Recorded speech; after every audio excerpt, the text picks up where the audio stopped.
Okay, ready? Okay, 3, ready. 2, 1. Ah, that's pretty good. I think you got that one good. That's a symphony of opens. We started on a good note. Yeah, go So ahead. welcome back to the Beer Broadcast podcast entitled Good, Not Great. That's right. We didn't talk about it last week, but we've renamed the podcast. Yeah, I think at the time we didn't actually have the name. I think we the- were still the Beer Broadcast podcast, which Oh, we decided after next. was a mouthful. Yeah. Yeah, The Beer Broadcast. yeah. It's a great name, and RIP, but it's not going to be something that we can put up anymore. So Good, Not Great is the perfect name because it's like, it's what you say when you like taste pretty much any beer, right? Like, Yeah, I mean, unless you're blown away by the beer, you're not going to be like. I have one with me today that I think Is, is great. is it for me? No. It's not for you. I do Okay. think the one I brought for you I'm pretty excited about. Okay. But let's start with what we have here. Yeah. So what I have is the Ship Bottom Brewery Ectogooler IPA. So this is a limited release brewed for Halloween every year. It says as a tribute to our favorite childhood drinks, and it's got on the cover. It's got. Do you know his name? Slimer. Slimer. Yeah. Yep. Who always reminds me, by the way, of the older Uncle Ghosts from the Casper movie. Oh yeah. Yeah, who eat and kind of just drop everything through their bodies, Yeah. and they're slobs. Which so came this, first, though? Do we know? The Slimer came first, I think. Do we know? We don't know for sure. We don't I know. also used to have a Slimer RV that I would push around on the table, and it would like ooze out stuff underneath That's it. like the worst Yeah, toy. it was not good. And actually, when I put all of my toys away to become adult, here I am. When I put them all away, the Slimer RV like leaked over all the other toys. So now all my childhood toys are just like.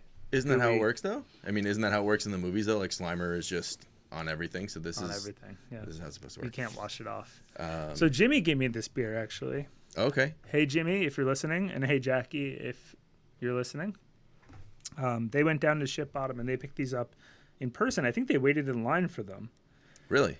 So this must be either really good or the can art, which seems to be pretty cool, is something else people are after. It's like a collectible kind of. Yep. How is And it? well, Okay, I don't want to cut you off because you had a thought, but I want Sure. you to tell me how it tastes because my guess is that it tastes pretty good. So go on. what I wonder about this beer is if I would have a different impression of it if the label did not have Slimer on it. Because it truly tastes like I would imagine the slime tastes. That's not great. You know, you want the slime. No. I mean, okay, I should clarify. Not bad slime.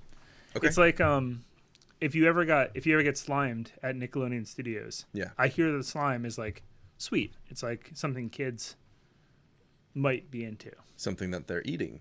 So this is juicy, and it tastes like an orange, slimy IPA. Okay. Okay. I'm not sure about that. I'm into it. I don't think I would buy it again. Okay. Oh, I should read how they make it. Sure. It's conditioned on orange zest, orange puree, and fruit flavored gushers. And I would say that last thing really captures what you get out of this. It's like an orange, like it's got that consistency of like when you burst a gusher and it's got a little bit of a thickness to it. That's what this beer's got. I wonder if the gusher is just for the sake of that like ooze that comes out of the gusher.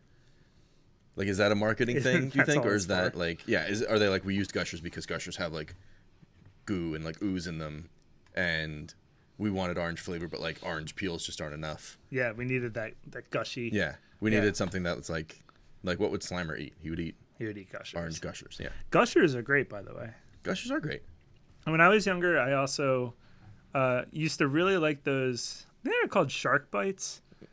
They were little sharks, little gummy sharks, and they were all blue. And then white on the bottom. And there was sometimes a white one in there, and that was like Oh, yeah. you would open a package trying to see how many white ones you get. Yeah, I love those. Yeah. I thought you were going to talk about the, I don't know what they're called, if there's a name for them, but they're like very similar. It's like it's a shark, and then like the top 75% is like sort of like this see-through like blue gummy kind of top, and then the bottom is Oh, it's like you can actually see the sugar granules on one of them, right? And the other is yeah, but it's like the bottom's like a spongy, almost like a marshmallowy kind of texture. And I don't know what that's called, but I don't know what that's called. That's what I thought you were gonna say, but I feel like both of these things are great. But the ones you're talking about, there's always one like different color shark in the pack, and the hard part is not eating that one first because it tastes the best. I always save the white shark because once it's gone, it's done. It's like the Marshmallow Experiment with kids. What like, can you save that white shark? No. You don't know the Marshmallow Experiment? No. I'm gonna go into the whole thing. I don't know what it's called. The Marshmallow Experiment. The Marshmallow Experiment. If you Google Marshmallow Experiment, you're gonna find it. So the idea is that they take a marshmallow and they put it in front of a kid, and then they say, like, if you don't eat this marshmallow for 10 minutes, we're gonna give you $5 or something else a kid would want. Okay. And then they close the door and they videotape them. And all the kids are like sitting there. They're like looking at it. Maybe they'll pick up the marshmallow and smell it and put it down real quick. I can already picture where this is going. I love it. And a lot of kids will flip the marshmallow over because they don't know they're being videotaped, and they'll like take a bite out of the bottom and put it back down. So nobody's gonna see it. Yeah. But then some kids, like from even that young, have the ability to not eat the marshmallow. So it's like a I guess case study in like that those things are maybe not. It's like self-control. Yeah. Or the ability at a young age to know the difference between like reward and I don't know. I guess. Do you want instant gratification or do you want something better later? Right. Like, are you willing to put this off for something else? They're not going to give them $10. They're going to give them. There's probably people, anyone listening to this that knows about it is like shouting into the stereo, but they're going to give them more marshmallows. Oh, okay. So it's like, if you hold off on eating this one, I'll give you 10. Exactly.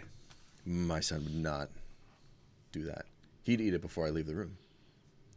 He'd eat it long before I left the room. He'd eat it as soon as I handed it to him. You put it in front of him while you're describing the rules. He's just like. Actually, I could see two versions of this. Either one where he eats it right away. Yeah, I'm mid describing the rules, and he's eating it while he's pretending to listen to me.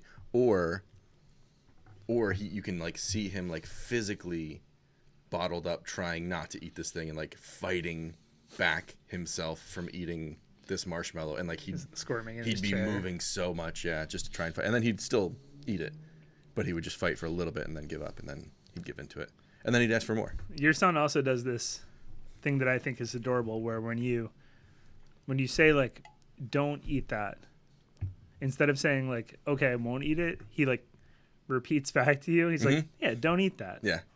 And that doesn't necessarily translate to him understanding. He's just like, you said words, I'm going to say the words, and then we're going to go do this thing that I want to do that I think is totally unrelated to those words you just said to me. Yeah. Or when you say like, don't eat that, and he's like, eat that.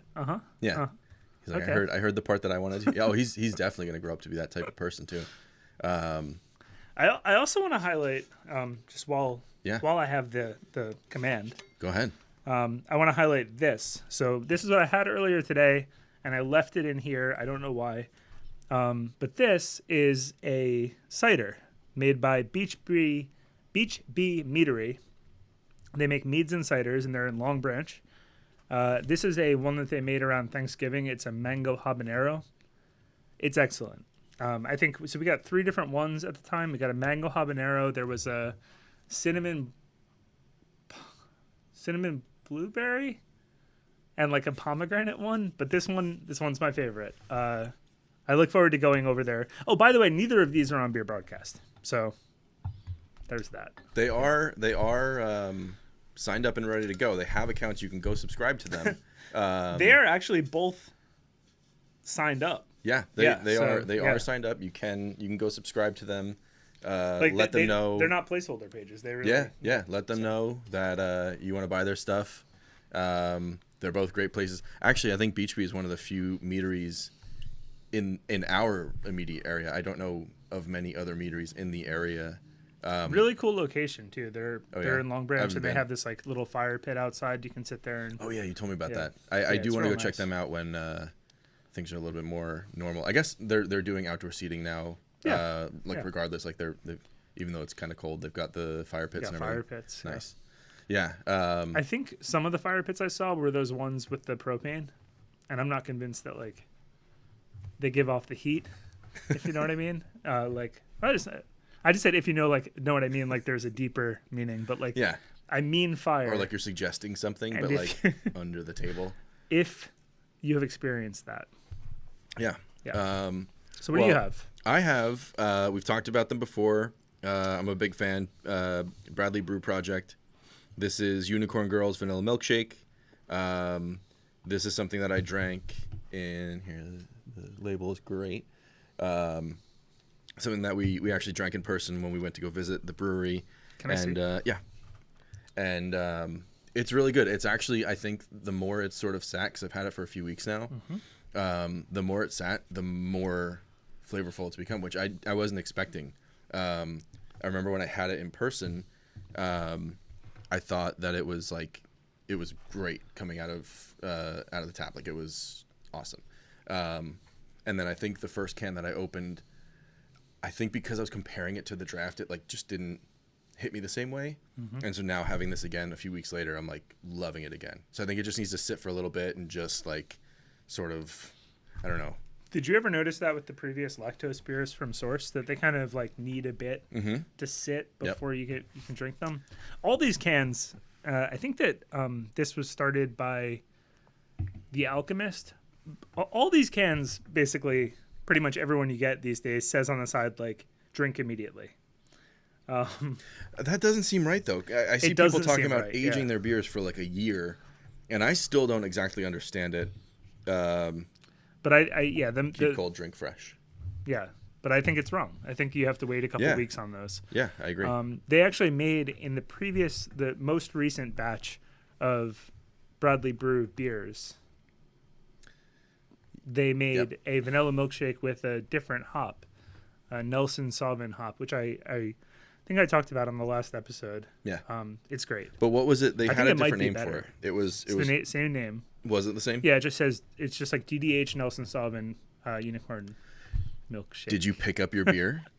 I did. Because last time we talked about this, you talked about buying every single beer. Did not buy all of them. I bought 4. Still a lot. There were 7. That's still a lot. 7. That's more than half. Okay. Well, I'm not. I also did happy about it. But... in one day, I went to 4 separate places and did pickups, which like really I spent cool, an entire day. Really cool. Those places were all places you bought something from through Beer Broadcast. Yes. Which is really cool. And I hope nobody ever has to use Beer Broadcast like that, because that's insane. But that's just how you chose to do it. It wasn't all even beer, which is amazing. Yeah. I went to 3 places for beer, and then I went to New Brunswick and I got cookies. My Christmas cookies. Were they good? Yes, they were from Fritz's Bake Shop in New Brunswick. They were awesome. Clubhouse. Fritz's. Clubhouse? It's like a Bakery? offshoot. Yeah. Fritz's Clubhouse. Bakery? Bake Shop. Bake Shop. I did this Bake last Shop, time, and I got it wrong last time, so I'm sorry. I got 2 boxes from them. So there was a regular box. It was cookies, which I realized later are all vegan, which is great because my wife has this like weird dairy allergy thing. Yep. And if they aren't vegan, do not tell my wife because she ate all of them. And she loved them. She loved them, yeah. And then there's another box that was like a Christmas morning box. It had a quiche. It had some homemade Pop-Tarts. It's awesome. Did you know that there's another Fritz's bakery in New Jersey? I don't believe it. I got these, I don't know if they were like cinnamon rolls or whatever they were, for my brother and for my sister-in-law. And it said Fritz's right on the front. I was like, no way, I know them. And it was... Cinnamon rolls? Yeah. They had cinnamon rolls. I know. But it wasn't. This place was in, I'm not going to remember where, but it's called Fritz's. It's not called Clubhouse, which is what their bake shop is called. I don't know if they're related. I'm actually, I feel like I should have done more research before I started talking about this. I think they're not related because of where they're located. Where is the other one? I forget. It was on the box, but they were very good. And I can only assume that the New Brunswick Fritz's bake shop, I want to go back. Was great. It was cool. Yeah. They're posting pictures like every day on Instagram, and every single time I see it, I'm like, please please send me something or release But something. it's not and I'll just buy the it. bakery. It's a sandwich shop. Yeah. So it's actually a restaurant in Yeah. New Brunswick. That's You can't go inside right now. No, but, yeah. they have a side window. I think because there's been some issues with Rutgers campus, they haven't been able to do as much as they normally like to do. But when campus is like alive and kids are all over the place, they are crazy. From what I've heard, they've got lines around the corner. That's why they were talking to us in the first place, because they wanted to do something really cool. They wanted to release, like every 30 minutes, they wanted like only a certain amount of sandwiches or appetizers or something to go out as like late night munchy food. And then the kids that are across the street at the bars that maybe can't buy food there, don't want to buy food there, can get a text through Beer Broadcast that says your mac and cheese bites are ready. Come pick them up. A nice, short, quick line forms. Fritzs knows what to prepare ahead of time as far as like the individual. These are how many of this sandwich are we? Yeah, right. Like they don't have to overmake things. They don't really have to do like order by order. They can have stuff just prepared and ready to go. Yep. Kids show up, take something to go, scan their QR code, and they're out. And so I hope we can get back to that with them. But COVID just ruined everything. Ruins everything. It does ruin everything. But that being said, it didn't ruin your Christmas. No, it didn't ruin my Christmas. Which is great. You know who ruined my Christmas? Santa Claus. Uh-oh. Um, I don't know the story, so I don't know why I said that, but I want to hear more. Yeah, we had we had a normal Christmas, but just like having kids, and especially as they get older, it seems like they have this thing where like the goal of Christmas should be like gift giving and happiness and togetherness, and it seems like the goal turns into like present destroyer. You know, like I'm just gonna like plow through, like tear through stuff. I don't even care if my name is on it. Oh yeah. Like we have a younger kid, and like my daughter will like try to open stuff for her. It's like just yeah. So on Christmas Eve, there was a bit of a, not from me, but there was a bit of a we're super over it from the kids vibe going on. No, the kids are not super over it. They like I was gonna say they want everything to continue how it is. Okay. But it is, I think it's very frustrating. How do you fix it? What do you do differently? I don't know how you fix it. I mean, I kind of, this was the first year where Asher was like aware that like presents are for him, that there might be a guy who sneaks into our house. That's the best year. That's the only year that matters. Yeah. I could have taken it two ways. I could have scared him to death and then made him afraid of Santa forever and never had to worry about giving him presents again. I went the route where I can like make it magical for him and tell him stories that are true about a big fat guy that comes down our chimney and puts presents under the tree for him. And I think that's the right approach for his age, and like when they think it's magic, it's worth doing because it's super fun.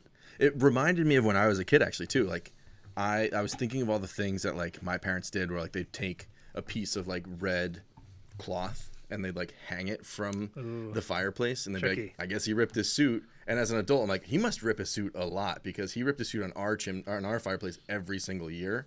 Like this guy must have gone home naked. He's got to be changing suits like every stop. He's got a bunch in his sleigh. But like that was like, I was like amazed. I was like, I'm the one who found it this year. I get to keep it. Oh, they would hide it around? Well, not really, but we all would like look for it. And I think what actually happened was I have a twin sister, you know that, but all of our millions of viewers don't know that yet.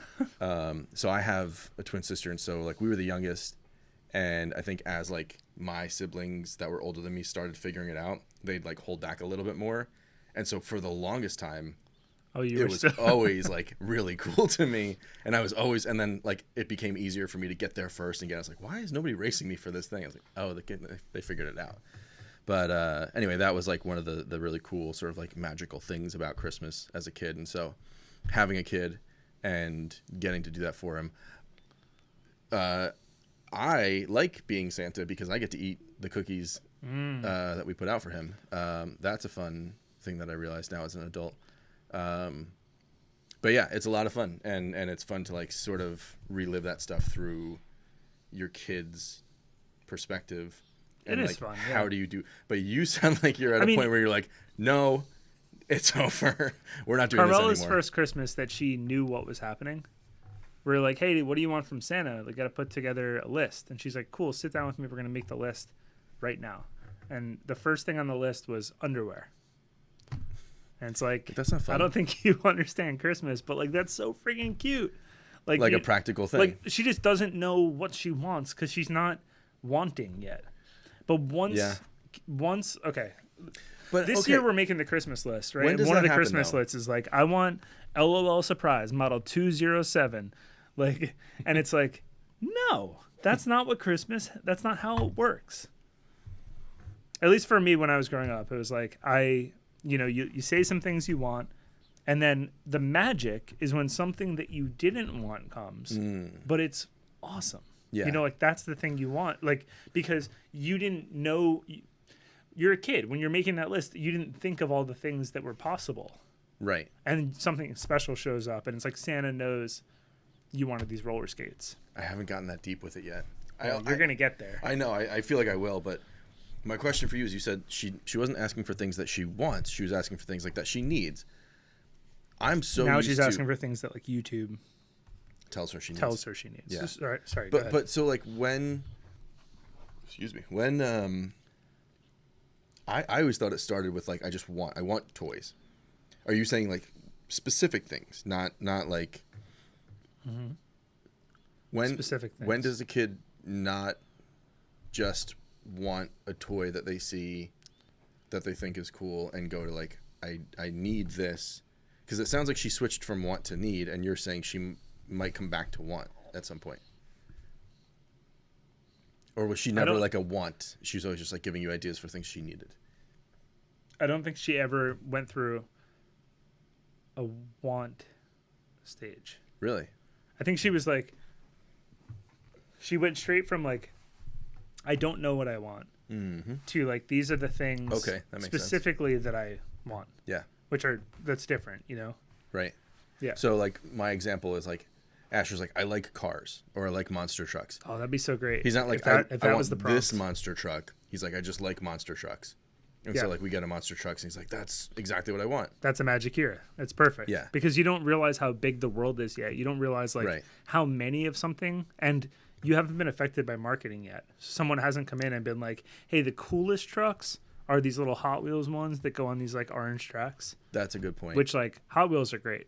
Well, but- okay. So that kind of like branches off into maybe a direction we weren't planning on taking this, but like, how do you think like streaming services have affected advertisers with trying to reach kids to say like, hey, you want this Hot Wheels track?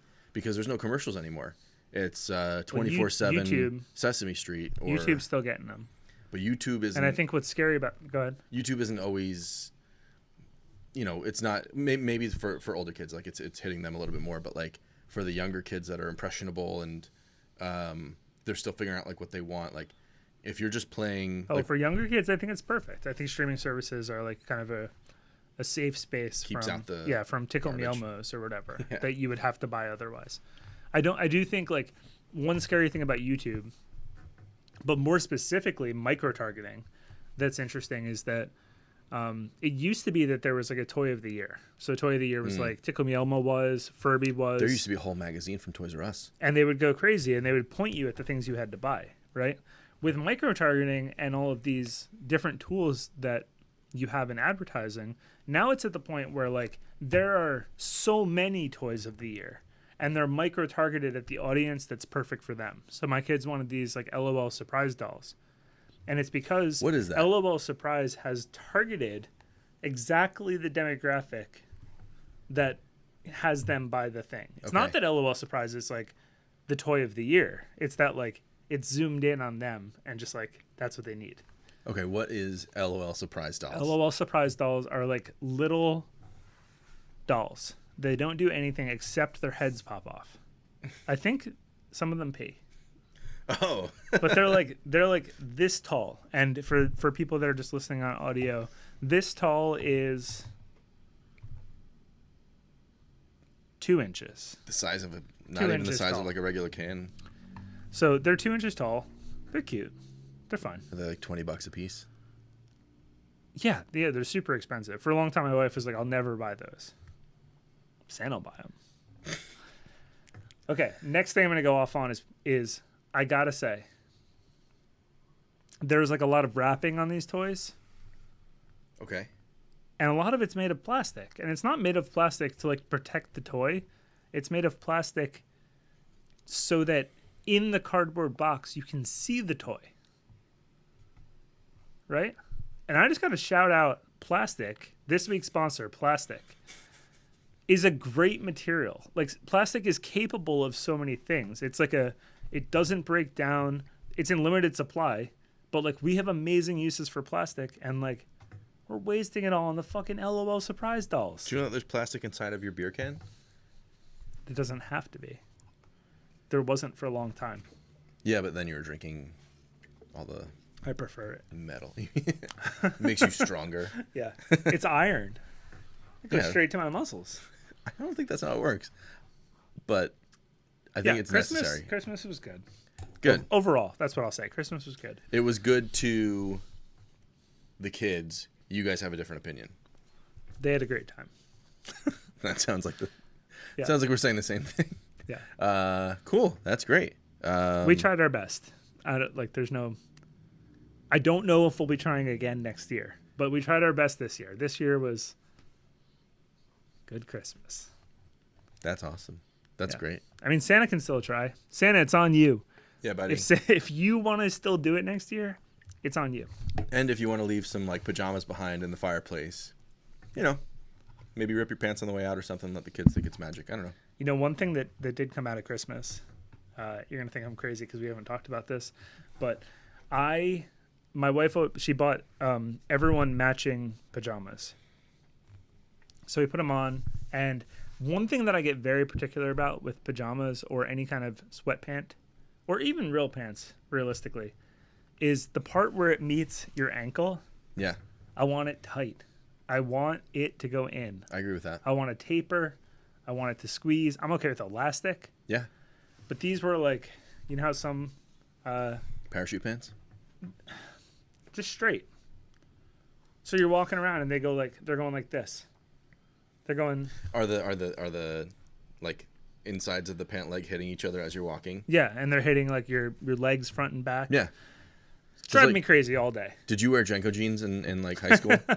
That's the next level. I feel like that's. Yeah. I think Jenko I feel like jeans are we're crazy. borderline Jenko jeans. I wish I could go back, just for a day, just to see it. To wear them? Because James Passaretti, he had the biggest ones. James, like and James. subscribe. They were huge. And was that like a point of pride for him? It must have been. Rob Lukowski, calling you out too. He like begged his parents for Jenko jeans. They got them for him. Nice parents. Anyway. My wife begged her parents for Jenko jeans. Did you get them? No, they luckily saved her and said that's just such a bad idea. You're gonna regret it, and it was a good decision. They were right. Yeah, and so she never got them. So I might surprise. That might be a good like. Ooh, that might be good. I used to get them now for. I used to get things too late. Like I got a like parachute pants 2 years after. I'm walking down the halls like. Yeah. And then I wanted a hockey jersey, and my grandmother got me one. She said we couldn't afford the team you like, but we got you the Sharks jersey. And I was like, what the fuck? It's not like, the same thing. Nobody cares. That's like. Do you remember when? The Sharks are cool. What were they? What are they called? It's like the zip up coats, and it had like matching Like pants. Members only. No, like not sweatsuits. I can't think of what they're called. But it was like like. God, there's a name for it. I can't think of it. Anyway, it was like these coats that like it wasn't a coat. It was like a lightweight sort of jacket. Like a starter jacket? No, those are always cool. Those are coming back. Those are still cool. Those are totally coming back. Yeah. But we almost bought the one. Like okay, so it's sort of like a velour jumpsuit. You know what I'm talking about? Where like It's like the an coat matches the Italian man pants. standing outside of like a deli. Yeah. he's smoking a cigar. And like his coat's like zipped down to like as low as it goes, and then the wife beater's on underneath, gold chain, chest hair, all that stuff. Anyway, these were just like the coats were like really popular in high school, and my family shopped at like Old Navy because there was 5 of us, and so it was a lot of kids to put clothes on. And so Old Navy was like you were saying, like a couple years behind the trends. And so I got this green zip up, and it only had 2 stripes, but I was like, this looks enough like Adidas that it's cool. No one's gonna miss the 3rd stripe. Nobody's gonna notice that this says Old Navy and not Adidas, and nobody's gonna pay attention to the color or the stripes. And so I wore that thing all the time. I think I wore it even 2 years past the 2 years trend, and I wish I still had it. Honestly, I kind of miss it, but I never did the Janko jeans or the UFO pants, or whatever they're called. But I do miss it too. I wish we could step in a time. Hey, time travelers from episode 1, can you bring us a picture back? Send us back. Bring us a pair of Janko jeans. Velour shirt. Originals. Those things are probably and my money. Tasmanian devil slippers. They were like little slippers where it looked like he was eating your feet. Yeah. So what happened was, I hate this thing all day. I hate these pants. Every time I'm like avoiding walking because I know I look stupid, even though there's no one there. Like the baby's These are your pajama pants. Yeah. Okay. So then I open a package from my wife, and it is something I asked for, which is, it's not silk, it's satin, which I realize. You asked for satin? I know I asked for silk. Oh. I mean, you asked for any silk or satin something. So it is a Hugh Hefner-esque smoking jacket and shorts combo. Sure. Yeah. And this is kind of a starter situation for me. If this goes well, we're going to be upgrading. Yeah. Upgrading or getting more? Upgrading. Oh, so it's not, you went mid-level. Apparently there's like, the only options are like $20 or $600 or something. Yeah. It's quite the investment. I hope you upgrade because I like the way this sounds. You got to see these things. Yeah, it doesn't sound like something I'd expect you to go for, but they're so comfortable. Sure. So I've been scaring my whole family walking around in this stuff. Just randomly showing up in your. Well, what's so scary about it? Is it the shorts that's scary? Are they short? No, the shorts are fine. Not like those other shorts I bought that you never saw and never will see. The robe-ish top is fine. I think it's that I don't wear an undershirt. Oh yeah, I just let it go. That's probably the scary part. That would, Yeah, that would terrify me. What's that? Liquid death.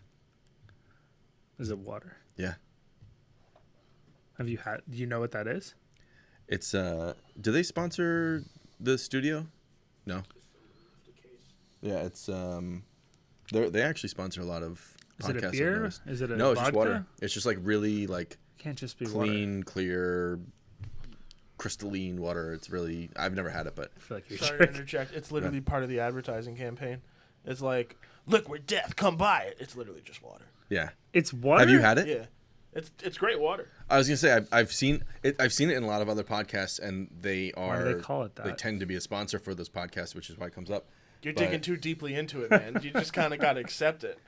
Yeah, it's a great marketing campaigin. I'm gonna buy one. It Can I have one? sounds I can have bad. one later. Yeah. Yeah, I might have one. Yeah, I don't see why not. It might just be a box though.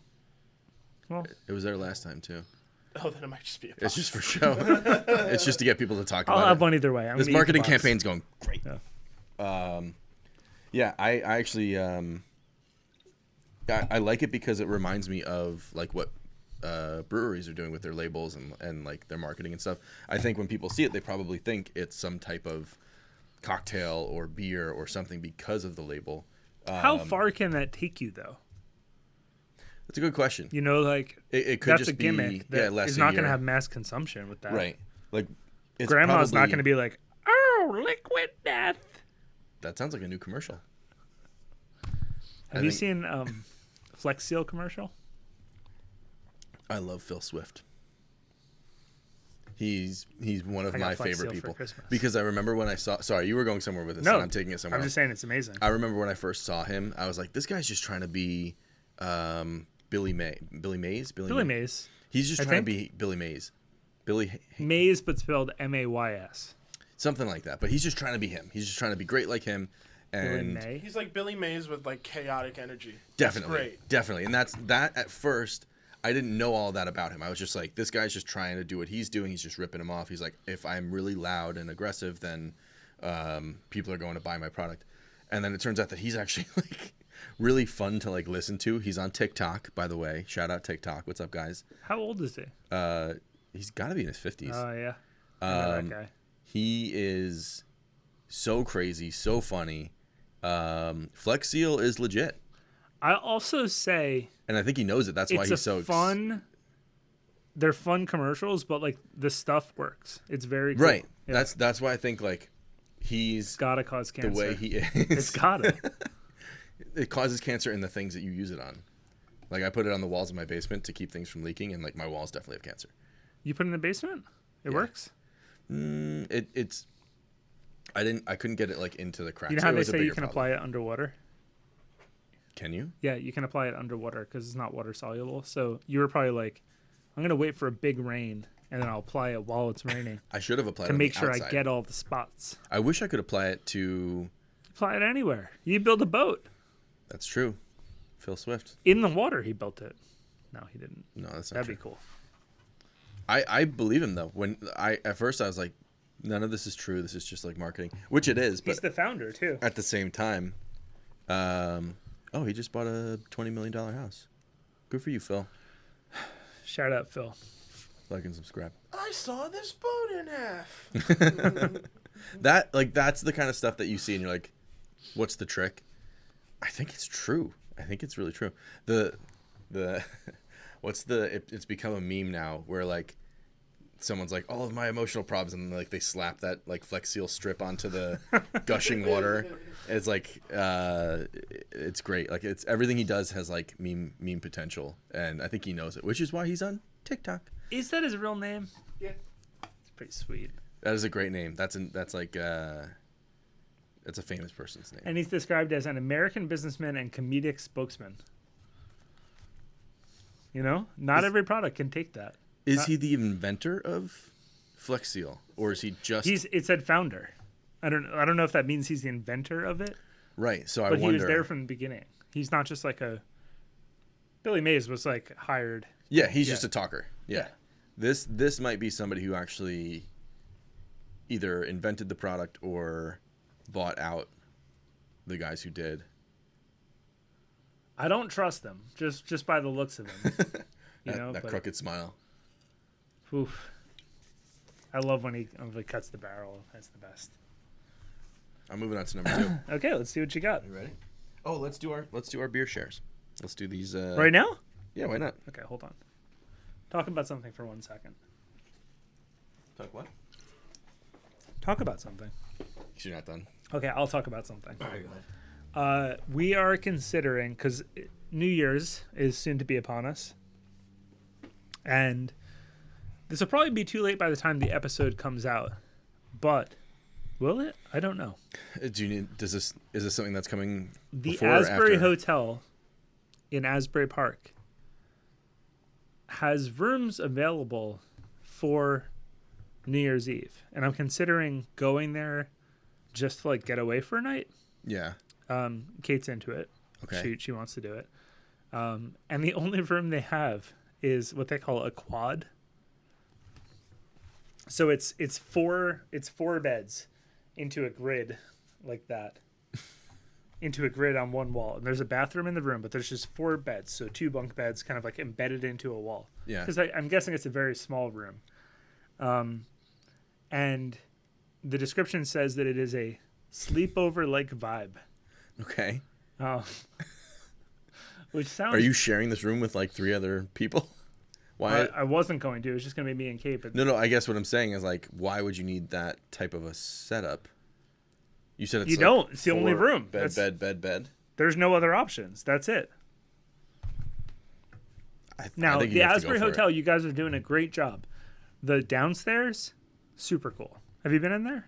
No. So I guess my question for you is like, if you go do this, what are you gonna do? Are you just gonna stay in your hotel room all night? I think it's like I mean, we got a lot of kids.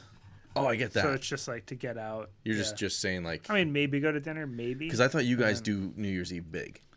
We do, but this year we had to cancel because. The C word. Yeah. So. Okay. I think you should do it. Yeah. We haven't booked it yet. Why that hotel? Why not any hotel? You want to be able in Asbury to go. Like, I just think Asbury would be cool. Yeah. Also, the Marriott Marquis in Times Square, you can get a room there for New Year's Eve this year for $200.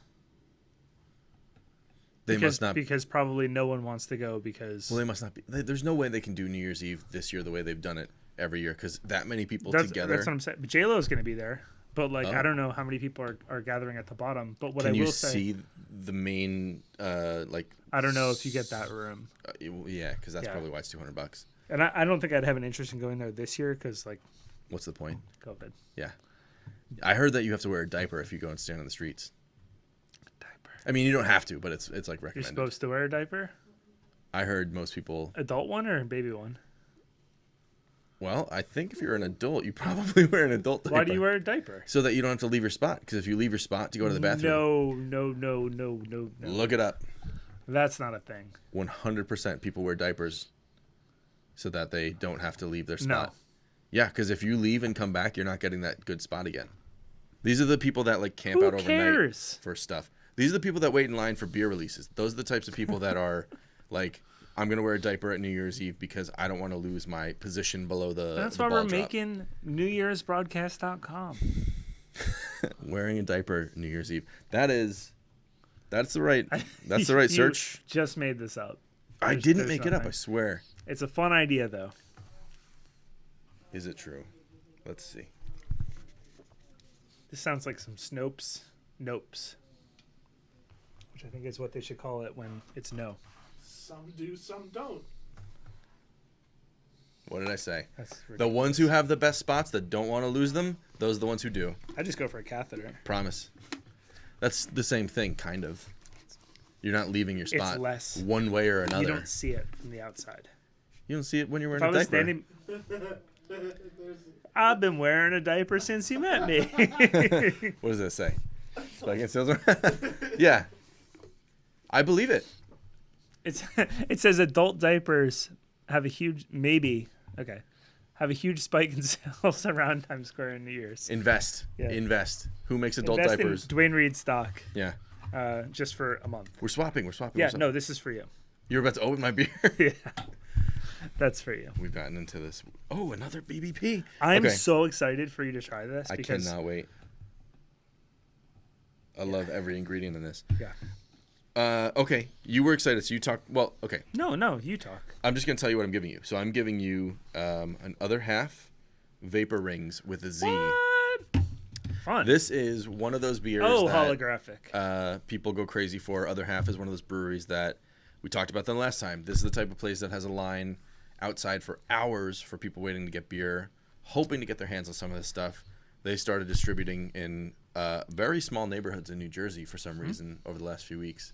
And I was lucky enough through my brother to get a few 4-packs of these. And so I'm trying to Thank you. spread the wealth a little bit. I used to live near them. I've never had this, but I used to live near. Did you the ever brewery. wait in line or get any beer from them? I never waited in line, but I would go to the tap room and have some beer Okay. and do like some takeout. I think that's better. You can go there and you can get kind of their standard beers, like whatever they actually have a lot of. You can carry out beer. But if you want like the beer they release on release day. Yeah. Yeah. So what I've given me you about this, here yeah. is a horchata inspired stout called, I think it's Christmas Was Tomorrow. Yeah. Great name. And this is from Bradley Brew as well. As we've talked about on previous episodes, named by children, I think. And if it isn't named by children, then it's a good name. It's actually a great. I love it. It's a good name. It's the same thing we talked about last time. Where like I can hear a kid saying this, be like Christmas was tomorrow. Like Totally. Yeah. I Another don't one of totally the ones they follow you. released. Can I put the hops in? I love Yeah. that. Yeah. So can you read the rest of the ingredients on Yes, there? I think yes. it's almond, vanilla, and So it's- what else? Horchata inspired stout brewed with milk sugar, rice, almonds, cinnamon, and vanilla. That sounds amazing. Colin's kind of two favorite. This is awesome. It's got. Have you tried one of these? Yeah. Actually, I have another one with me, so I might drink that next. It's like a nice. Oh my god! It's a nice IPA that has kind of like a. I don't want this podcast to turn into every beer podcast where it's like, well, the mouthfeel. We don't even know what we're talking about if we did say mouthfeel. No. What does that mean? What I will tell you about this is a little like bit an bubbly. IPA that feels. Hold on. An IPA taste normally lingers for a long time. The IPA taste in this disappears very quickly. Okay. And what you're left with in your mouth is something that tastes like oat. Okay. And that makes sense, given this is an Imperial Oat Cream IPA. Okay. I personally like the taste of IPAs. So I think that cutting short thing is maybe not Double dry hopped. what I would want, just because I like. You want I more of the taste. I want hop forward. Oh, Yeah. interesting. So you would say I like it. I feel like it's a little too muted. You're critiquing it because you want more of the hop flavor. Yeah, because the hop You flavor don't is want good. it to stop. And Interesting. I'm not trying to put down your thing. Oh no, I'm not. It's great. I'll say this. I'll probably get hate for this when Oh, we're getting hate. all of our thousands of listeners went from millions to thousands. It doesn't matter. We've lost Hear a this, lot. but I'm that we're downgrading. I don't think I would be the type to wait in line for that beer. I think I've had IPAs that I like better. I'm also, full disclosure, a converted Bud Light drinker. So take that for what it's worth. But that's actually not my favorite IPA.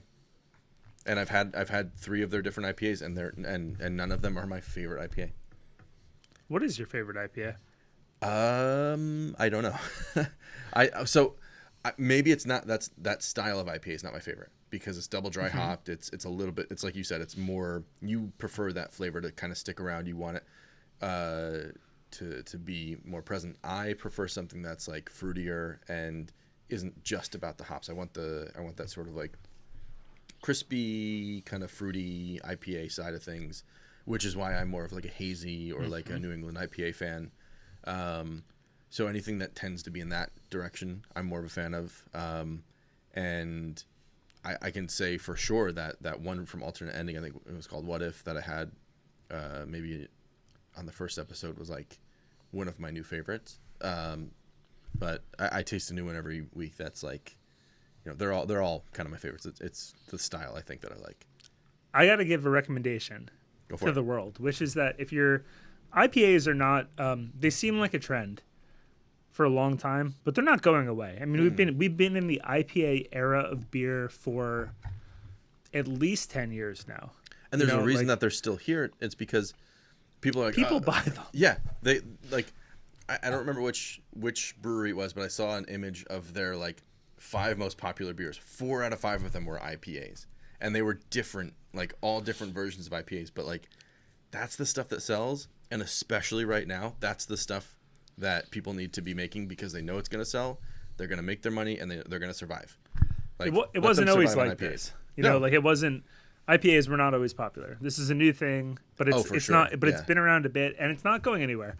So my recommendation on IPAs, because there is such a wide variety of IPAs, is to not focus on the brewery, but to focus on the hop. Good point. So to find a hop that you like, and then when you see a beer that comes out with that hop, just jump on it. Yeah. You like Mosaic? Is that one of the hops? I like Mosaic. Katie, for example, was not super into that Unicorn Girls at first. And then we were at Alternate Ending, and she tasted a Nelson Sauvin beer. And I was like, when I saw the Nelson Sauvin Unicorn Girls, I was like, we need that. She tried it. She loves it. Yeah. Interesting. Another one that I really liked that I didn't know I liked before Source came out with it was they had the Ultra Cashmere. Yeah. Love it. Yeah. I think it's perfect. Yep. So that's the recommendation. It's just like try IPAs. You might not think you like them. Eventually, you're going to find one you do, and then just find other IPAs that mirror that hop, and you're going to have a good time. I wish I had that advice when I was sort of starting to try and dabble in craft beer and like get away from Bud Light, everything that my brother-in-law would bring would be just so. Now I realize is actually really creative and is really interesting, and I understand why he liked it, but it was like too much for me to try and make that switch. So I think like to add on to your advice, if you're trying to switch from like a light beer or something that's just not like in the craft beer IPA space, experiment. Like there's not one type of IPA. There's so many. Like I can. There's different styles. And I know my knowledge is extremely triple, limited, doubles, but like singles. Yeah, I know of like 4 off the top of my head, and that's just the style, not the hop. Yep. So like there's the New England IPA, there's hazy IPAs, which probably falls into the New England IPA category. Yep. There's double hop, dry hop, Imperial IPA. West Coast. Yeah. Oh yeah, West Coast, exactly. And then all of those could be different depending on the hop that they put into it as Always well. milkshake ones. Milkshake IPA, yeah, totally. Like there's so many different IPAs, and they're all different. Like they're all considered IPAs for whatever reason, and I don't know the answer, but like don't stop at the first IPA that you try and be like, I'm not an IPA person, because that's probably not true. Another thing, we're gonna convert Christian into a IPA fan with that, because I know he's a light beer, just like standard. Yeah, we're gonna convert you. I think we're gonna work on it.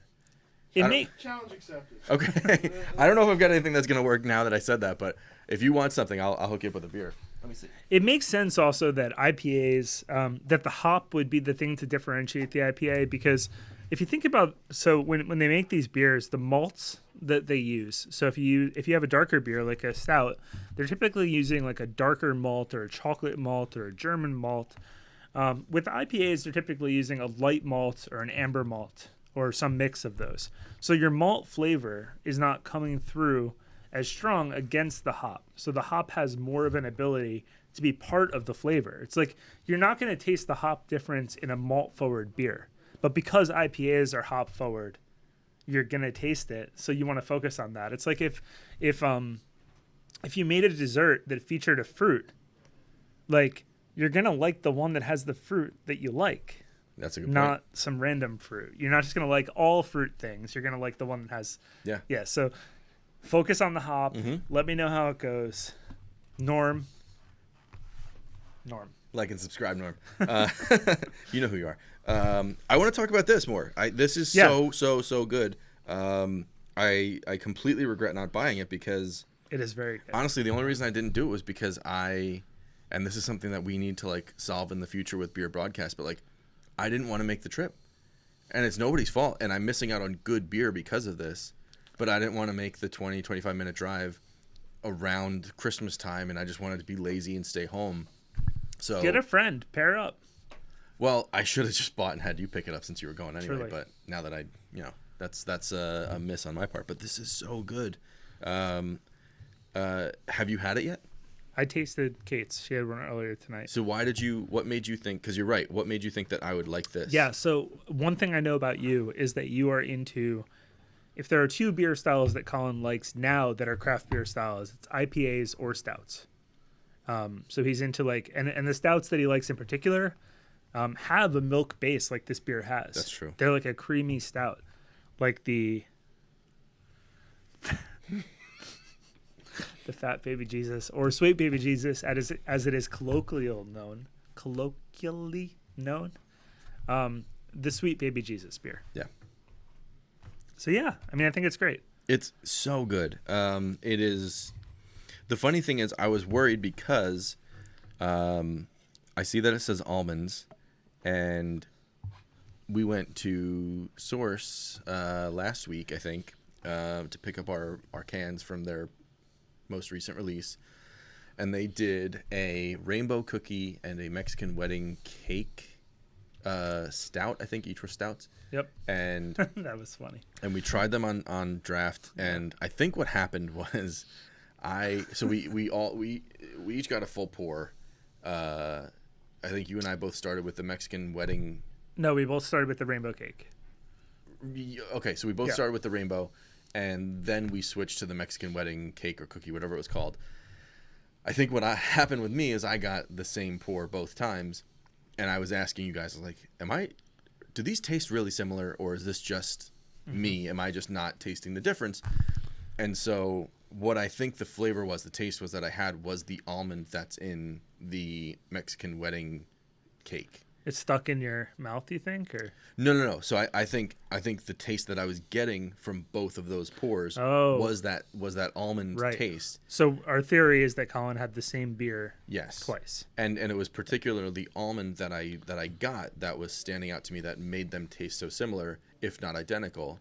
And so when I saw when I saw almond on this, I was like, am I just gonna have another version of that almond beer that I tasted that, now I've had a third almond beer in the last week, and this is very different. This is so much different. The things that stick out to me are it's the got cinnamon. like a sweetness in it. Yes. Yeah. The cinnamon and the vanilla taste are coming out real strong, and I'm a big fan. I don't know what kind of beer this is though, because it doesn't say if it's a stout. It's a Is it stout? Okay. Yeah, it's a horchata inspired stout. Okay. Oh, I see it. Yeah. I just didn't know how to read. It's so good. Yeah. Yeah.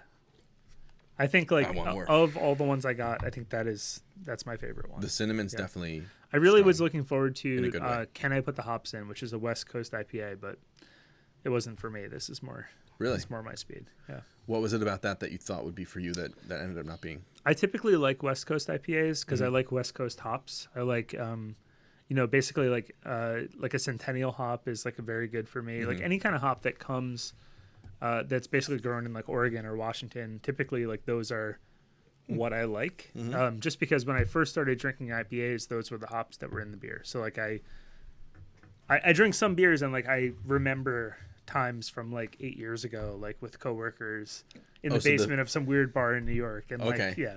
So I the just, like, taste of it reminds you, like it pulls out those memories a little bit. yes. Interesting. It's funny because in the car, we were talking about a way that this could happen is in Ratatouille. Oh yeah. Full circle. Yeah, at the end when he tastes the ratatouille, he goes back to his childhood because his mother made ratatouille, a peasant dish. Mm-hmm. Yeah, great movie. Underrated. I like that rat. It's definitely underrated. Remy, yeah. Another underrated Disney Pixar flick that I think more people should watch is Bolt. Bolt's good. I think there's a sequel too. Really? I think so. I'm with you. I don't think there is. No. No. He's the dog that's in movies, right? And he thinks he's in. It's basically like what's that movie with Ben Stiller? Zoolander? No. Tropic Thunder. Oh, It's yeah. Tropic Thunder Yeah. for dogs. Oh. Because he thinks he's still in the movie. God, I don't think we're gonna have time for all of it, but this ties into a segment I wanted to do with you where we talk about movies that unintentionally ripped each other off. Tropic Thunder for dogs. That's so accurate. So Tropic Thunder and Bolt are. Have you heard of? They're both actors that think they're filming a movie. Even after They're not filming a movie, they're in trouble now. Everything's gone away, and they're like in the real world, and the real so world is Bolt's a happening ripoff. around them, but they still think the real world that's happening around them is part of the script. Yep. Like someone dies and they're like, oh man. That's Tropic Thunder. Yeah. That's right when they get into the jungle. But there's this term, I think it's called sister movies. Like Sister Cities, kind of. Yeah, so it might be called sister movies, and anyway, the sister movies are like the Miley idea. Cyrus, she's a freak. She's one of the main voices in that. I just watched it the other day. Yeah. That music video where the hamsters are eating the little play food. Okay, next topic. Well, okay, so I think it's called sister movies. Sister movies. The concept is where two movies that come out at the same time feel extremely similar. Movies about sisters. Maybe it's not called sister movies. Okay, do you have an example of one? Yes. So, okay, have you heard of the movie Olympus Has Fallen and White House Down? They're both movies that came out in the same year, and the concept Interstellar is Gravity. yeah, sure. Ants in a Bug's Life. Exactly. Ooh, yeah. Exactly. Nice. So what people are saying happens is like these scripts get shopped around Hollywood, and they go to different studios, Bug's Life. and so when these studios pass on it, sometimes they're like, oh, we should just make it on our own, and then these movies come out at the exact same time. Yeah, there you go. That Turner and Hooch Was and a B K9. movie made the same year as Ants in a Bug's Life? No, It was later, right? Way Yeah. later. Way later. Shout out to Jerry Seinfeld, sponsor of this episode. There you go. Ants and the Bug Life right there. That's a great one. That's but- really. So here's a I don't know movie which. I think I like the one with the strong ant. on the left there. Yeah, that's ants, right? Yeah, that's ants. Yeah. The animation style speaks Strong more to me. ant. The one that I wanted to talk about that was like kind of amazing to me was that I've never heard anybody compare was the movie 50 First Dates and The Notebook. Oh, damn, you're right. Right? So 50 First Dates is about this guy who basically falls in love with a woman who can't remember anything, and he recreates everything so that she's happy and that she continues to fall in love with him over and over again. And at the very end, sorry, spoiler alert for all you millions and billions of subscribers. She's like, I was just kidding. No, they're on. That's a totally different movie. That's so fucked. That would be such a. That's like the alternate ending. No, it ends and they're on a boat and he's playing her a movie. The movie is him explaining everything about their lives leading up until that point. So when she wakes up and she freaks out, she's He like, plays "Oh, it every day, right? every single day." She wakes up, she watches that short video, and she's like, "Oh, this is my life. So when I get out of where I'm at, and I see this guy nice and this to kid, this is my husband, and this is my child." Yep. The Notebook. A beautiful movie. I love Literally, that the movie. Notebook is a notebook that was like filled in with notes and stories that the guy wrote so that he could tell his wife with dementia their story and the way the movie plays out. Is that what happens in the Notebook? Did I just spoil it for you? No, I've seen the Notebook. I don't remember that part. I just remember them screaming at each other. Yeah, so at the end, it's like what you learn is the movie you just watched was him sort of retelling the entire story he's written for her so that she remembers their love story every single day so that her dementia can sort of like surpass, those limitations and she can remember that this is like... Oh, isn't it like just for like the 5 minutes that she like can remember him and like... I don't know. I don't... I really thought that they did not end up together at the end of the movie, and that's just how it ends. Yeah, no, I think they end up together, and you learn that the whole movie was just him retelling the story. And I think the notebook, the actual physical notebook, is the story that he wrote to tell her so that she remembers their love story. So 50 First Dates is basically the same thing, just in the future. A lot of these are cheap shots. They're basically like their biopics or something. Although I guess it is weird that they would come up with the same biopic in the same year. How about the Jobs movie and Steve Jobs movie? The one with Michael Fassbender and the one with Ashton Kutcher? Those came out at the same time. The Ashton Kutcher one is bad. Yeah, it it's is. real bad. Yeah. I wish... It's like he heard about the other one. Slept-on one. Oh, that's true. Yeah, they're both good though. But they're talking about it, which means that people have thought about it. I don't think... Despicable Me is better by a lot, but they're both good. No, I will argue Megamind. Megamind is way better? I'm a fan of Megamind too. I mean, I'll say the first Despicable Me is dope. I'll be honest, but Megamind really holds up. Like, I think the Minions watched make Despicable Me good. That's the only thing. Maybe it's just like it's like what kind of house like where you from, a Despicable Me house. Maybe it's that. I don't know. I didn't get a fair shot at them because we didn't see Megamind for years later, and we had already been indoctrinated. You're a studio guy. You like the studios. Oh God. You like Disney Pixar versus DreamWorks. Well, Megamind's DreamWorks. Megamind's DreamWorks. Despicable Me is Illumination. Sorry, I'm a film buff, so I know all this bullshit. But like, there's no DreamWorks Plus on my Roku. I sold out. But I mean, personally, I'm also gonna choose Megamind because I really don't like Illumination movies all that much. Like, every single time I think, oh, that looks like it'll be fun, it's no. That's what they tricked me with Secret Life of Pets. Like, that looked like a fun ass movie. That could have been a lot. And then I go into it and I'm like, this is fucking boring. Sing. Did you ever watch Sing? I actually enjoy Sing. It's like a guilty pleasure. I like it for the musical side, but like the storyline it feels like they sort of were like, let's make a musical and let's try and like build a story around the musical. Yeah. Let's build a story around like animals singing classic hits. Oh, the story is not all there. The music is truly what brings it all together. Yeah. But that's what I love about it. Yeah.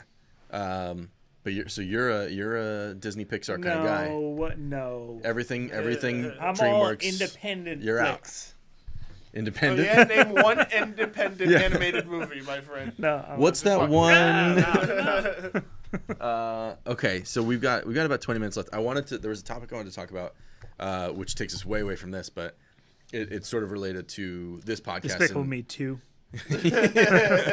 And Minions, the spinoff. and Minions 2. Is there a 2? And Secret Life there's of a Pets secret- too. there's There is a second one of secret. those, Oh yeah. my god. And a Sing 2, apparently. We have hours There's of an Ants content. too.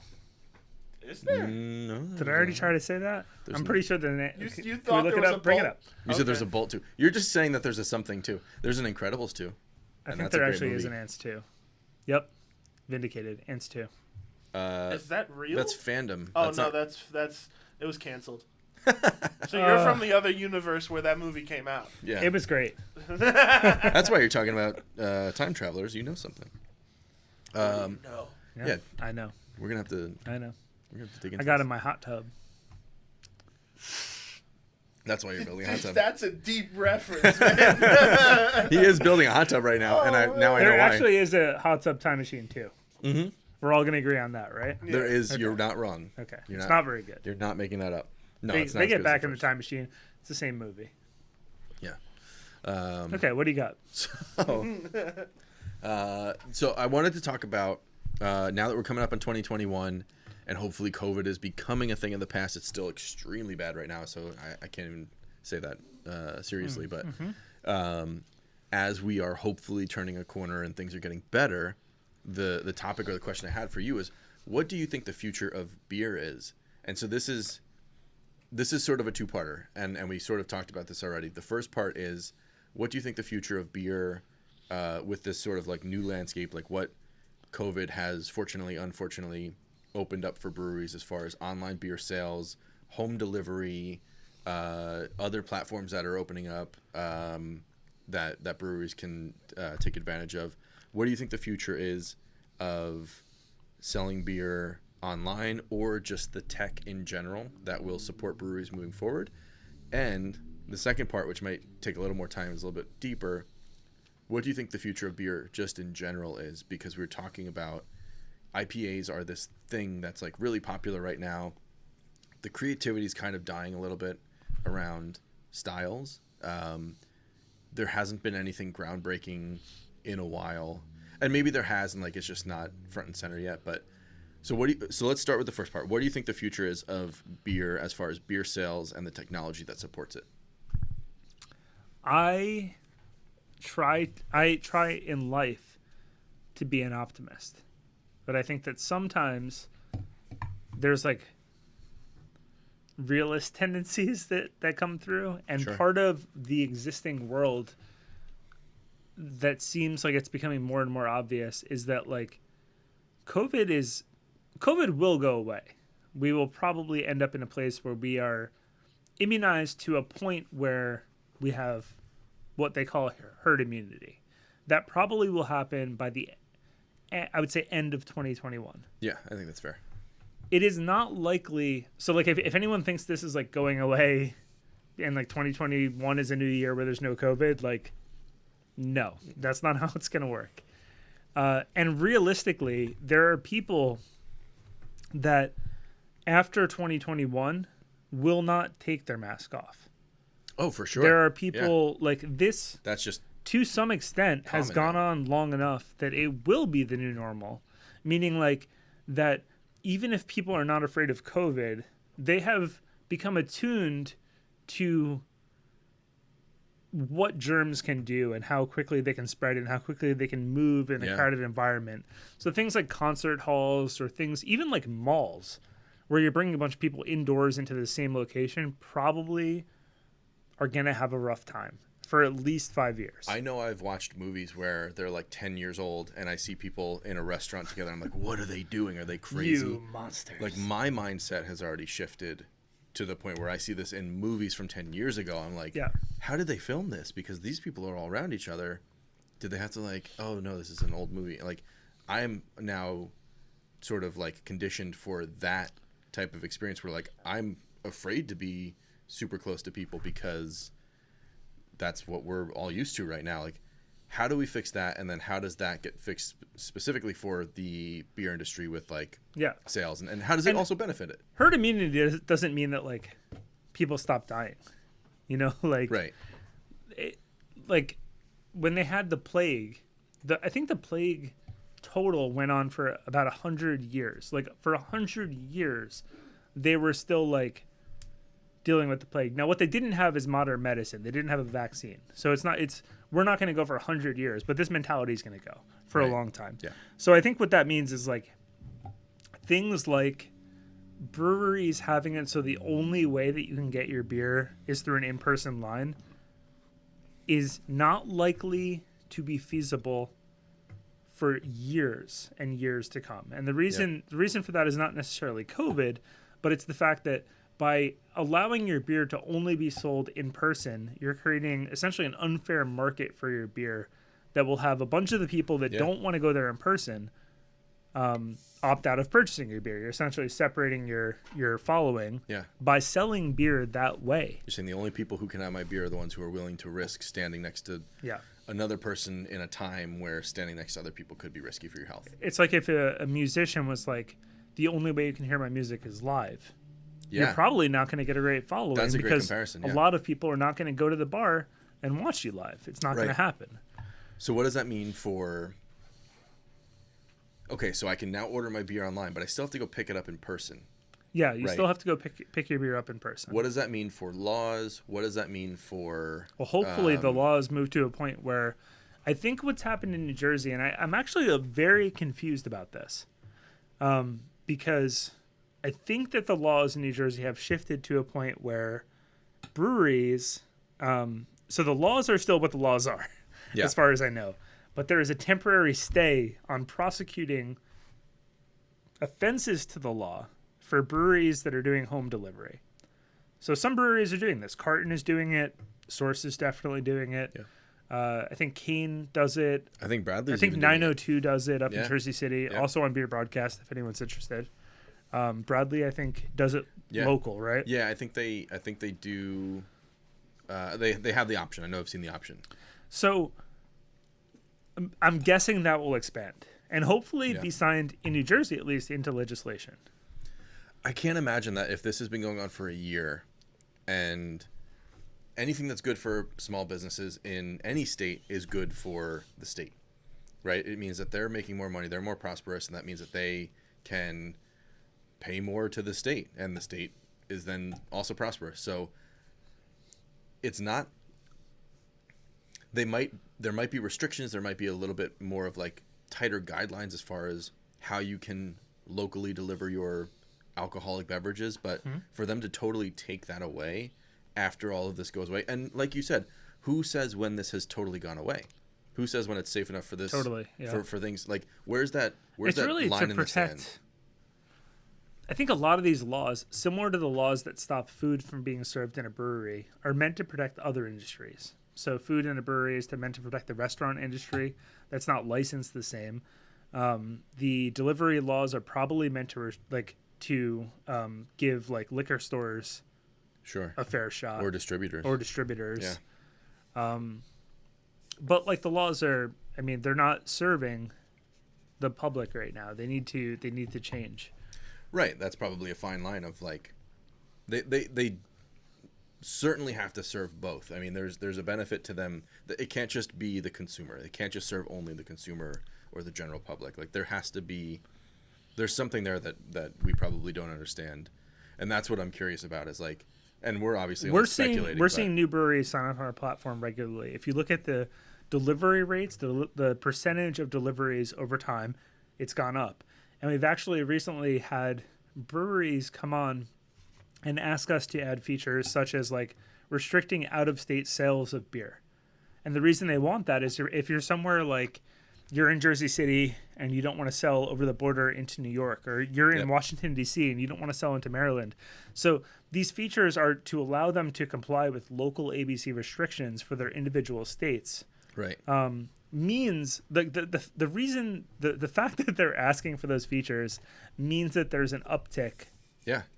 And that this is becoming more popular. So I think that is a big part of it, is that probably beer sales will become even more like Ticketmaster, in that you essentially wait in line digitally to buy the beer, you buy the beer, and then it shows up at your house.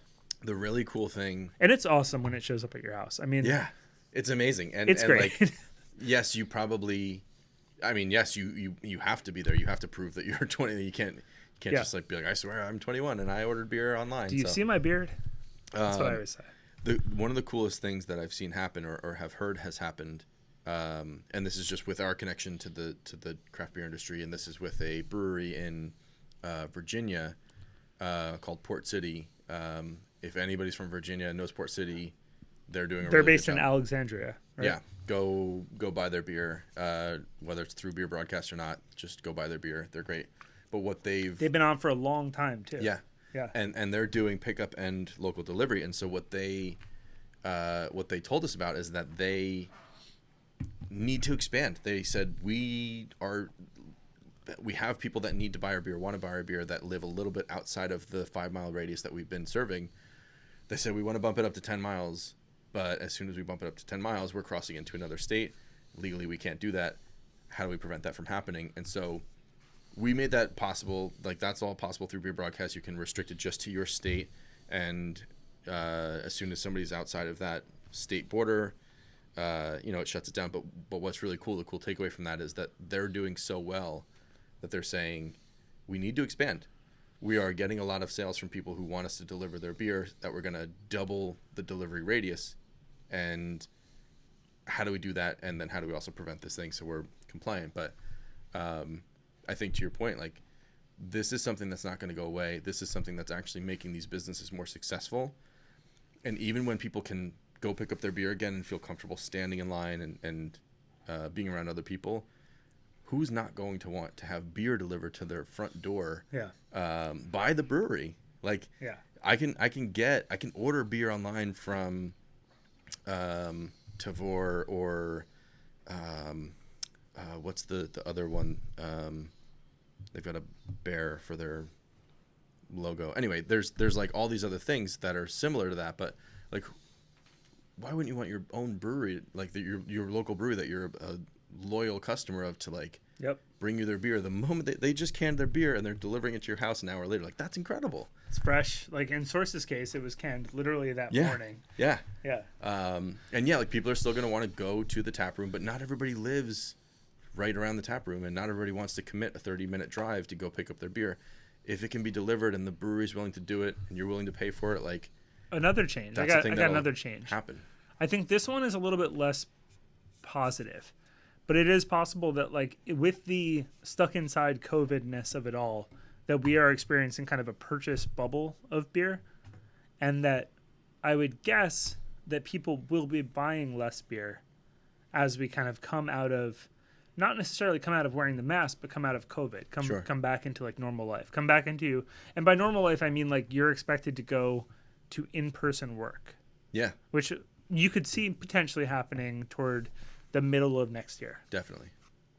So there might be like a slight downtick in beer sales, which, like, I don't know how that plays out. I don't know how it plays out across different breweries. Like, does it affect all of them equally? Does it mean that some breweries don't get sales and some breweries get more sales? Does it mean that, like, some stay the same? Yeah, I don't know. That's an interesting point. But with that comes the ability to reopen the tap rooms. Yeah, of course. And then with warmer weather, the ability to open the outdoor space that some of these places have or have created. That's another question. Some of these places that never had outdoor seating, like Little Dog in this is very interesting. They're not Asbury Park. They're borderline Asbury Park. Are they Bradley? No, they're in is it Ocean Gate? Maybe. Anyway, Little Dog Brewing, they don't actually normally have space for outdoor seating, but they were given the permission to put, I think it was like 6 tables outside because they can't have people come into their space. It says Neptune City, but I'm. Oh right, that's right. It seems like Ocean Gate when you're there. It's like really in a. Yeah, it's like roughly the area. Yeah, it's like on that side. Yeah. Yeah. But they were given the approval to put a small handful of tables out so that people can still come and drink their beer and enjoy their beer on site. Normally people would come in, they'd do a tour and they would drink a beer while they're there. They'd take some with them to go. And because this is a smaller brewery, that all kind of went out the window, but they happen to have just a nice little portion in front of their building that they could put up some barriers, they could put up some tables, and they were allowed to have people sit outside. We did it one day in the summer, and it was awesome. And those are the types of things that I'm hopeful get to stick around after this all goes away, and I hope it doesn't get taken away for their sake and for our sake as customers. Like, who doesn't want to go in the summer and sit? not as a business because we're making no money, but like as customers. Yeah, as customers for sure. Yeah. I mean, even the tour law that you're talking about, like, seems to have been relaxed pretty much everywhere by now. Right, like you have to tour the brewery before you can drink in their tap room. Yeah. Which I think technically by putting... At first it was tours, then it was like, here you can see the brewery. Then it was like, here's a piece of paper that describes how we brew. Well, they still put that on their menus. Like if you I think alternate ending on the back of one of their menus has like a take a tour of our brewery on paper, and then you'll notice when you go into a lot of breweries they'll have these really big glass window dividers between the tap room and the actual brewery space, because if you can see it, you're technically touring it. And if you're touring it, then you're compliant. And I think that's great. And I don't think it should be any more than that. I think that's also a really cool feature. And it's become this sort of like signature thing of breweries where you can sit there and drink a beer. You can look to your left or right. Right. And you just see all the tanks right? and stuff. Yeah, it's Kane really is cool. the best for that for me. It's like you're in that tap room and you're just like amongst the giant fermenters. Yeah. It's so cool. Well, that was what was cool about Bradley Brew Project too, was they didn't have a divider. You just literally walk into the space and you're like going to the bathroom or something. Yeah. You're walking like through. And it's not this huge space or anything, but it's like they obviously make enough to satisfy their followers, their customers, and make enough to sell. But it's right there. I mean, you can stumble into it. It's so close, which is really cool, and that's a cool feature that I think has come out of this requirement that you get a tour of the brewery. Is that they're all exposed? Yeah, and that it just becomes part of their like decor almost. I'm gonna open the last beer. We're very tight on time. We really filled it up. You're gonna have to chug Filled it. up the time. Who's You're not gonna open yours? I'll That's open fine. I'm gonna do whatever. Wait. Who's our guy? Me. Who's our guy? Who's our source OG that chugs every beer he buys? Mark Dill. I feel like we Is need that to right? say Did I something get it about right? Mark Dill. Mark Dill. Holy crap, dude. I love it. We're gonna have to tag him or something because he needs to know that we love him and we see every single beer that he chugs. Should I say what he does? Yeah, I think so. Yeah. I mean, it's on Facebook. It's on Facebook. Okay, so when a source beer comes out, he gets it, and then he chugs it. Well, he pours it into on a cup, video. into It's a like the glass. video is like kind of like close to his face. I don't think he has a shirt on. Classic Mark Dill, no shirt. No shirt. It's and the craziest And he part makes about the this. post. He makes the post. Yeah. Like- The craziest part about this that I think is the most impressive and a little crazy is that most of the beers that he's doing this with, we're not talking light beers. We're not talking Bud they're Lights, like- Miller Lights, Coors Lights. He did it with like the Jack the Lantern. Yeah, we're talking like 12%. 13% beer. Yeah. And there's a difference between like beers that you crush and beers that you take your time with. There's no difference. Mark doesn't Chugs have it. no difference. Then he smokes something I feel like he needs different to be kind on of our every time. podcast. We need Smokes to talk to him. something, and then he makes like a rock symbol. Is the rock symbol has the thumb or no thumb? No thumb. And then he blows it through the antlers. And then he burps. Right? Sometimes. It is, at first, you're like, the first couple times I watched one, I was like, I don't know. And then all of a sudden, I'm like, where's that Mark Dill video? We got to drop. If soon. he doesn't do one, like, yeah. he people, does. He people does ask about it. every release. He does one every single release. If he doesn't do one, I'm going to drive to his house and make sure he's okay Yeah. because I've become so used to it. I also want to shout out Mark Dill. I did a little digging on Facebook. I kind of just went to his profile. Not digging. I went to his profile. Well, Nice guy. he is a very He nice seems guy. like a nice guy. He is a very. He's nice guy. got I think a family, or at least like I think he has a daughter. Oh, I Anyway, didn't seems take like a that very much. nice guy. I've seen him in like a business type suit. Mark Dill, you're awesome. That's it. First guest. Mark Dill, contact us. If you listen, you're out there. He's gonna love this. If he does listen, he's gonna be like, Nice. If We see what you're doing and we like.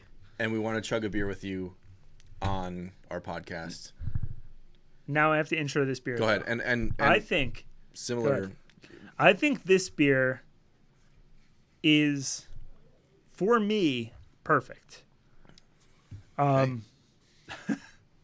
I've had a lot of the alternate ending beers, and they are very good. But this one has changed my perception of the brewery in a big way.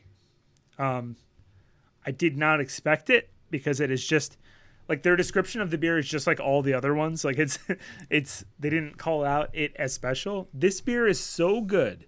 It's called Walking Carpets IPA, and every alternate ending beer has two characters on it. That the premise is that you should see some parallel between them. I'm just going to tell you what they are. They're Mary Poppins and Princess Leia.